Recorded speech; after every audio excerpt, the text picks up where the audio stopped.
lector curioso actual de saber cómo era su ciudad, su tierra, su provincia hace 200 años en un hecho tan importante y tan crucial como fue la Guerra de la Independencia, para bien y para mal, porque todo hay que decirlo. El resultado de la guerra fue muy satisfactorio en principio para los intereses españoles, pero visto lo que pasó a continuación con la llegada del rey el deseado y su traición a las ideas liberales, pues probablemente fue un retroceso brutal. Y quizá aquellos afrancesados no estaban tan equivocados.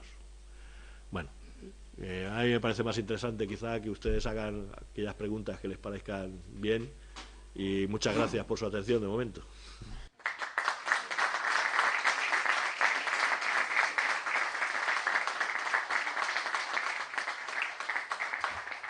En el drama que vivía, vamos, no en esta zona, sino en general, en España durante la Guerra de la Independencia, los afrancesados, es decir, aquellos que veían que los franceses traían unas ideas que podían hacer, bueno, mejorar la condición de vida y de vida intelectual y cultural de España, pero que se encontraba con que, claro, como eran los invasores, el pueblo ya no los consideraba unos traidores y unos colaboracionistas con el invasor. Entonces de ahí lo que se ha llamado el drama de los afrancesados. Entonces pues me gustaría preguntar un poco en el asunto este. La gente que tuvo que exiliarse, no concretamente la familia esta, no con referencia concreto a las familias, por ejemplo, de Denia, de aquellos que eran de origen francés y tal, sino a los que traían, que eran españoles, que querían el bien de España, pero que al mismo tiempo consideraban que ese bien pasaba por asumir las ideas francesas. Sí. Gracias. Bien. Efectivamente, aparte de los franceses, cuando estamos hablando de los franceses, habían franceses que vivían aquí de nacionalidad francesa, pero también habían personas que eran españolas que tenían la desgracia, entre comillas, en aquel momento de tener apellido francés. Entonces a aquellos también se les llamaban franceses y se les perseguía como tales, aunque llevaran generaciones viviendo aquí. Y hay muchos casos curiosos que menciono. Otros no, otros tuvieron la suerte, por ejemplo, el que en aquel momento era el gobernador de Orihuela, tenía apellido francés, se llamaba de la Carte, y sin embargo era un anciano brigadier que llevaba tantísimo tiempo sirviendo al ejército español que ni se les pasó por la mente poner en duda su patriotismo. Pero los afrancesados españoles, efectivamente los había, y los hubo, y muchos. Curiosamente, en la ciudad de Alicante, la más patriota de todas, Alicante ciudad fue, junto con Cádiz, las únicas ciudades que no fueron invadidas por los franceses. A Alicante le cabe ese honor, entre comillas. Fue asediada muy brevemente, pero no fue. De todo el territorio alicantino actual, la única que no fue en ningún momento invadida por los franceses fue Alicante. Sin embargo, había algunos afrancesados, por lo menos. No se sabían los nombres y apellidos, por suerte para ellos, porque ni el cronista Viladens, ni Nicolás Jover, ni ninguno de ellos son capaces de mencionar. Hubo sospechas de algunos de ellos y fueron perseguidos, y algunos fueron encerrados.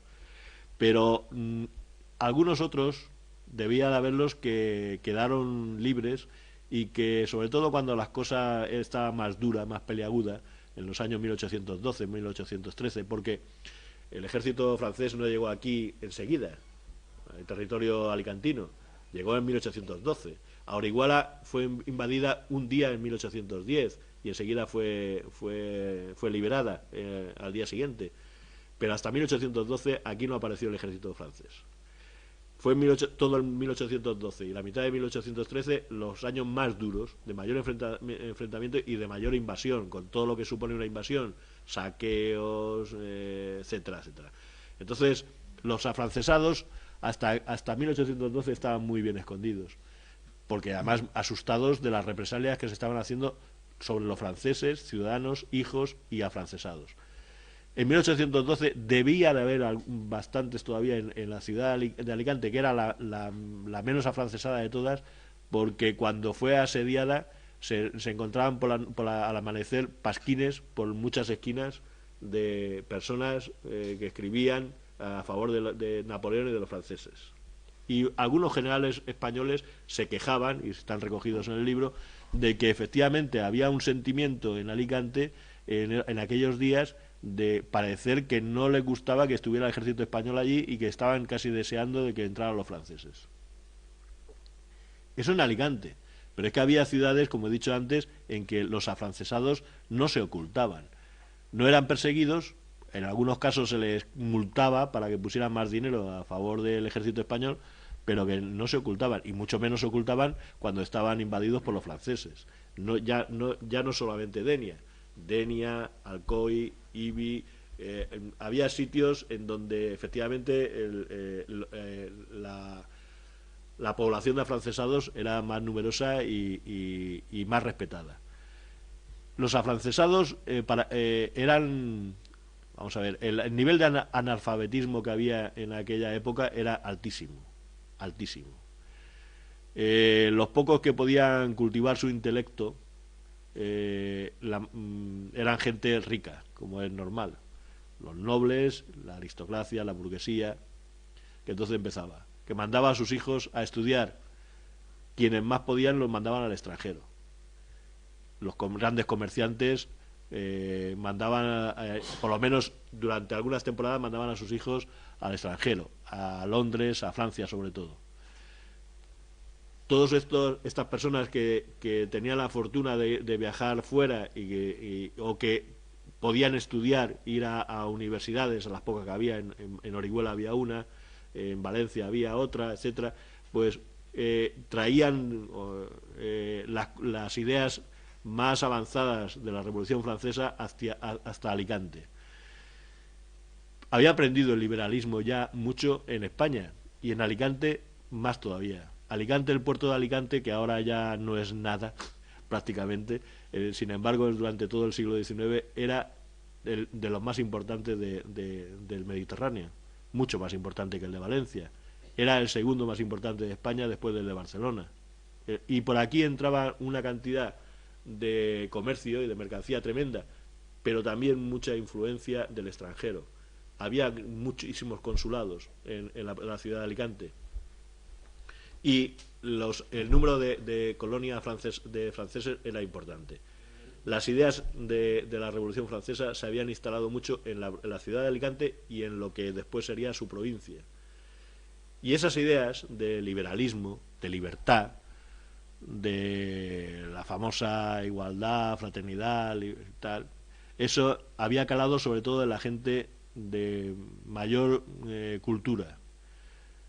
Se habían contagiado también había empezado a contagiarse también la poquísima clase obrera que empezaba entonces a aparecer y que hasta mediados del siglo XIX no empezó a agruparse y a concretarse en grupos o en grupos políticos, pero sí que había esa idea del liberalismo había cuajado mucho. Para ellos, cuando entraron las fuerzas francesas, que como todos ustedes saben, en un principio no era con el ánimo de conquistar, que sí que lo era, pero nadie se lo esperaba, sino que era para repartirse con España el territorio de Portugal, para ellos era un triunfo porque hasta entonces estaba siendo gobernada España por unos regímenes completamente absolutistas y unos gobiernos completamente corruptos. Y para ellos que vinieran los franceses era como un aire de libertad. Se suponía que con ellos y con Napoleón pues la Revolución Francesa podía empezar a airear y a liberar a los españoles de toda la tiranía, la corrupción que había hasta entonces. Claro, cuando todo se trocó como consecuencia de la usurpación del trono por parte de Napoleón, que se lo dio a su hermano, se lo quitó a Fernando VII, bueno, a su padre y tal, el sentimiento de los españoles, de los que no eran afrancesados, surgió enseguida con las manifestaciones espontáneas, heroicas, del 2 de mayo en Madrid, que luego a continuación, unos cuantos días tardaron en contagiarse el resto de España. Para los afrancesados aquello debió de ser un duro golpe, muy duro. Encontrarse entre tener que elegir la liberación de su país y enfrentarse a quienes hasta aquel momento ellos pensaban que iban a venir a liberar y a regenerar la vida política y social de su país. Y ese enfrentamiento dio